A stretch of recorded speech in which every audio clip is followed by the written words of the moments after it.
Hi guys, welcome back to Fast Life. I probably should have changed my shirt so that you would know for sure that this is another episode, but I don't think it would have tricked them because the background's the same. Maybe I'll always wear a white t-shirt so I never have to worry about it. And you'll just have to wear that sweater. That'll be your Fast Life sweater. How about that? Sounds good.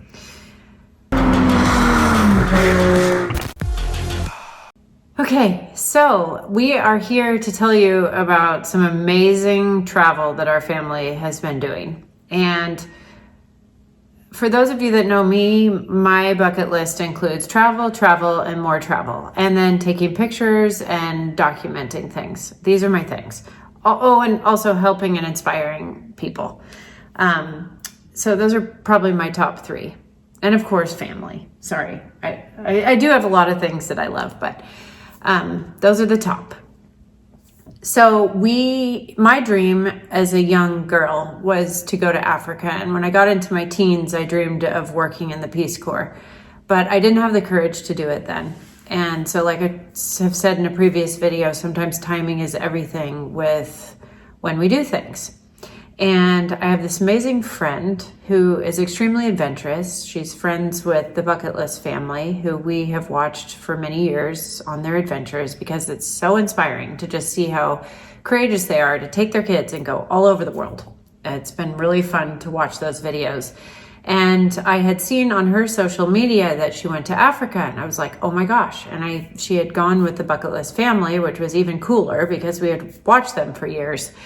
And so I messaged her and I said, can you help me? Actually, she does my hair too. So I think I was with her getting my hair done. And I said, can you help me figure out how to go to Africa? I'm a little nervous. Like, it seemed like such a far away land, and because it is, and kind of scary. Like as you get older, you develop a little bit more reservation about doing more extreme things. But I felt that constant desire and push never went away to go there. So I just needed her to blaze the trail for me. And we watched Derek Huff's video with his now wife, Haley, going to see the gorillas in Rwanda. And then we watched them, and then I talked to her, and that was that. We got in touch with Roan Travel and booked our trip. They booked us a 2-week not extravagant, just excursion. Like that was the word. Those two trips. You combined the gorilla thing, and then what Jill and Bucket List family did, and so we reached out to Roan and we just said, like, how can we get these things done? We really want to do the gorillas and we really want to go on safari. Like, where do we go? So they planned us this whole trip, and we saved and we did it.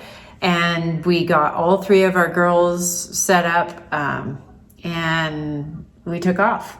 And so last December, we went to Africa, and the gorilla trek was like, I don't know, I might cry when I talk about these trips, because all of this was like such a moving, life-changing experience. I told Derek as we were hiking up 12,000 feet to see this gorilla family, and we had porters with us. My porter's name was Innocent, and he held my hand the whole way. Yeah, I think Derek thought he was getting replaced. But the porters meet you at the bottom, and they take you up, and just walking through, like, seeing like how the people live and the joy and the children. And, sometimes the kids would ask you for money or shoes or whatever. The shoes thing really got me, because like they had told us, don't give stuff because we don't want to teach begging. But at the same time, like, you have this heart to like take care of people. So, and they're asking for shoes and money, and they're living in a small hut with a dirt floor, no electricity, no running water. Like, it pulls on your heartstrings, and it's a little hard to like kind of reconcile all that. But we went up this hill. Sorry, I'm talking a lot. It's just I love talking about it. We walked up this hill, and then all of a sudden there was like this rock wall, and there was like a little wood ladder, and we climbed up and over the ladder to get into the jungle. And then we went up 12,000 feet,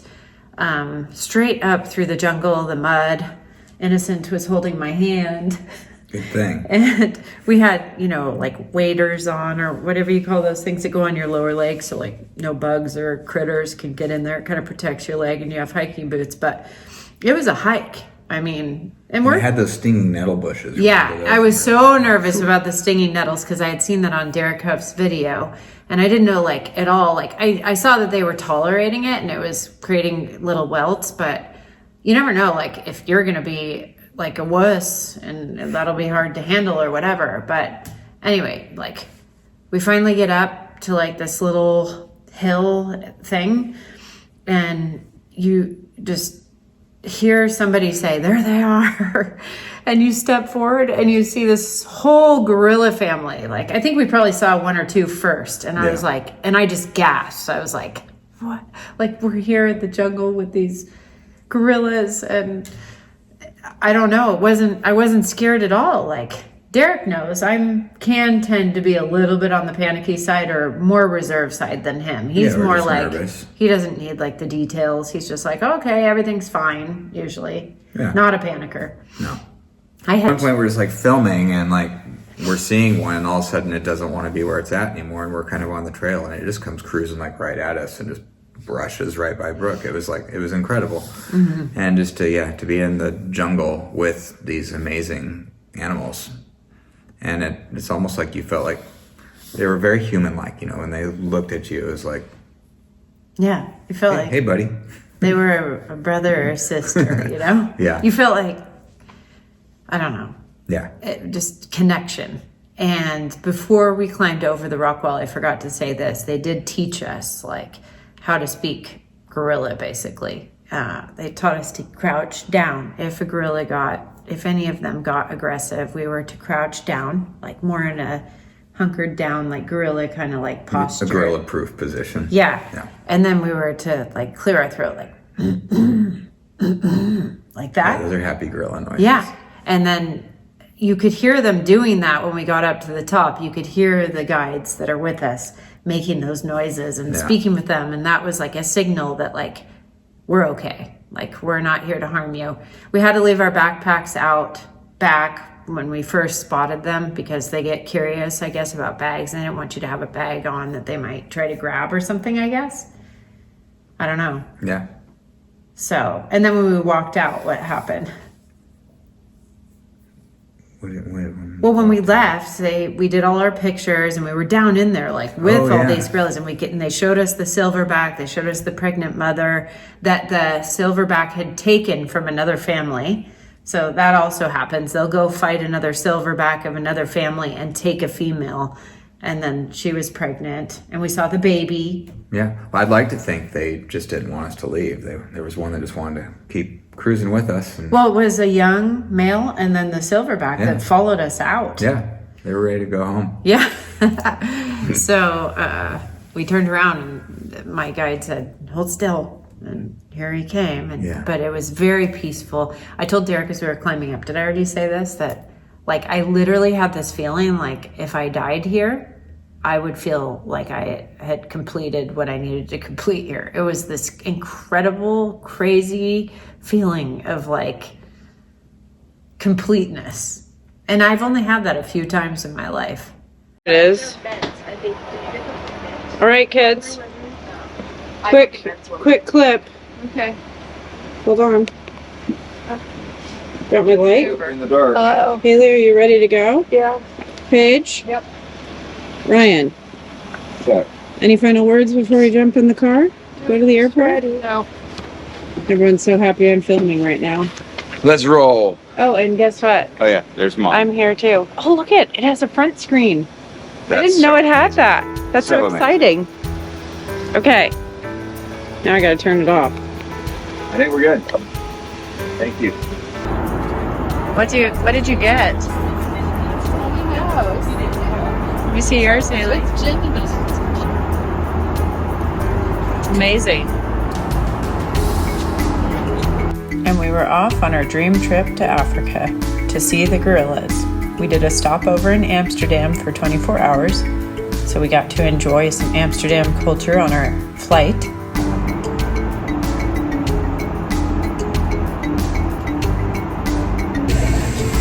Here we are. We met some really nice people on the plane, and I have already cried. I am so excited.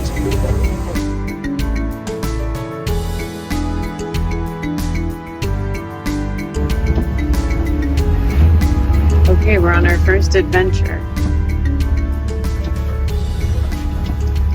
In a really cool car. Where are you coming from? United States. Oh, which part? Oregon. Oregon. It's a big city? Oregon is the state on the far west coast. Oregon and California. Oh, yeah. It's close to the ocean? Yes. Yeah. So do you live in sea level? Sea like in sea level? Sea level. Sea level. A little bit Higher. above, yeah. Okay. 1,000 feet. 1,000. In That's Kig- 300 meters. Okay. In Kigali, we are on 1,500. But tomorrow we are heading to 2,300 to the lodge. Yeah, it will be higher in the mountain. In meters or feet? Meter. Meter. So this is Kigali. Kigali is the capital of Rwanda. We have 1,500,000 people living in Kigali. It's almost 10% for all population.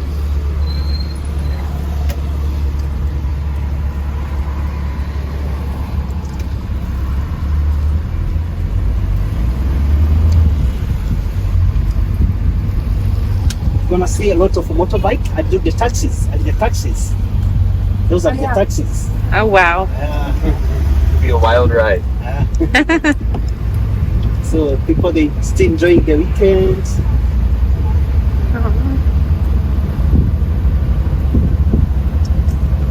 When I was 15 years old, I lost my father, my brothers, and some member of the family. So my family is too small. Sorry. It's a Kigali was all decorated for Christmas. We plan to spend Christmas in Africa this year. Our kids have been very cooperative, dealing with travel over the holidays.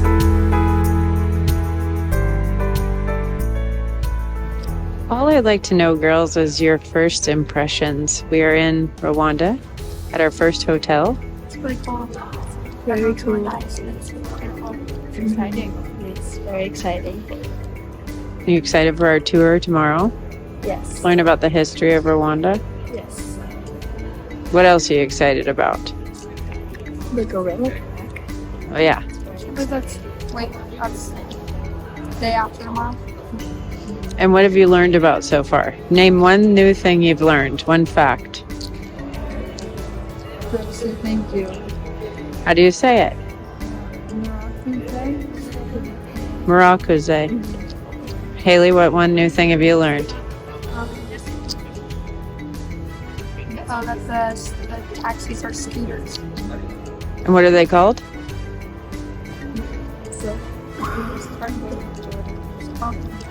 Border. Border. And Ryan? Factoid? How to say hello is Maraha. She's doing pretty good with the language. Good job, girls. Okay, on with the trip. Okay, action. muraho, murakaza neza mu Rwanda, murakoze cyane. And what did you just say? In English? Hello, welcome to Rwanda. Thank you so much. Shema was an amazing guide. He was so happy and so proud to tour us around Kigali.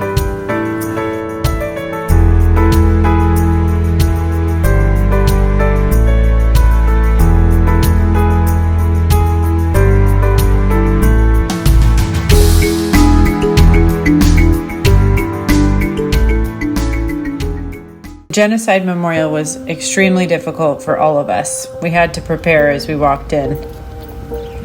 Shema, our guide, lost most of his family in the genocide.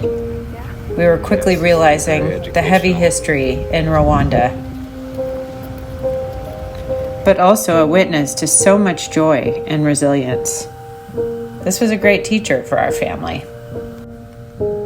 The memorial consisted of mass graves, which was extremely hard to process.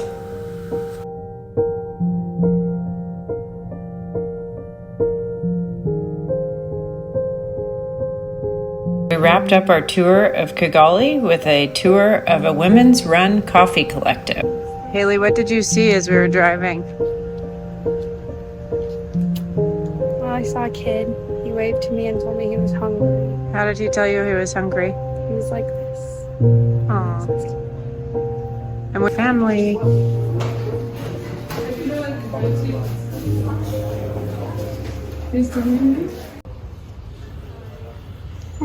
Two espressos and one candid. Yeah, two espressos here. Amazing. Thank you. I'm the hand for Maracuse. Hope it doesn't drop. Yes. Thank you. They have the land where they do farming in the south of Rwanda. Okay. Then they bring it here. Oh, very good. Yeah. And here they do training people to processing coffee. They have a coffee tour here. So people they pay $20, they can show them how they can processing the coffee. Okay. Yeah. They're training people here. Well, we'll learn by drinking it. Yeah. And you said it's a coffee cooperative and it's all women, run by women and survivors, correct? Yes, most of them, yeah. We do farming coffee and yeah. It means are green, but we are harvest when they are coming red. You can see the other side. Yeah. Yeah. When they become red. Yes, when you come red. See the red one? Oh, there. Green one, yeah. So we harvest the red one. Cool. All the coffee.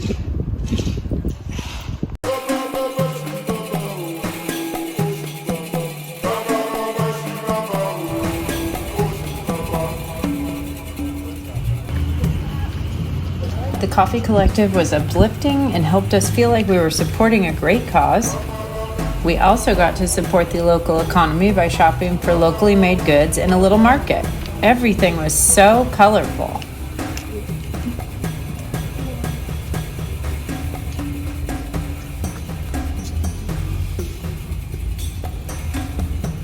Thanks, running some pretty great stuff.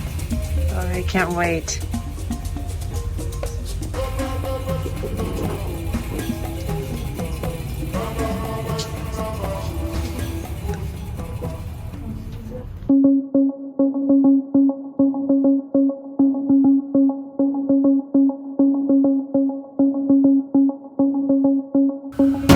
And then it was off to the mountains to find the gorillas. We loved that the kids seemed to like seeing us.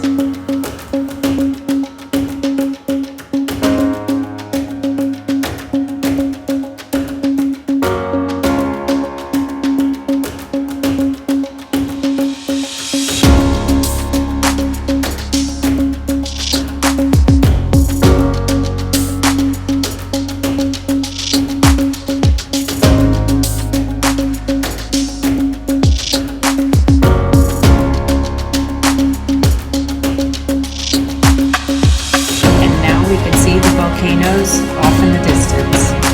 We were so ready to see the gorillas. 70 kilometers from where to Congo is. So this town is located between two countries, Uganda and Congo. You see the volcanoes around.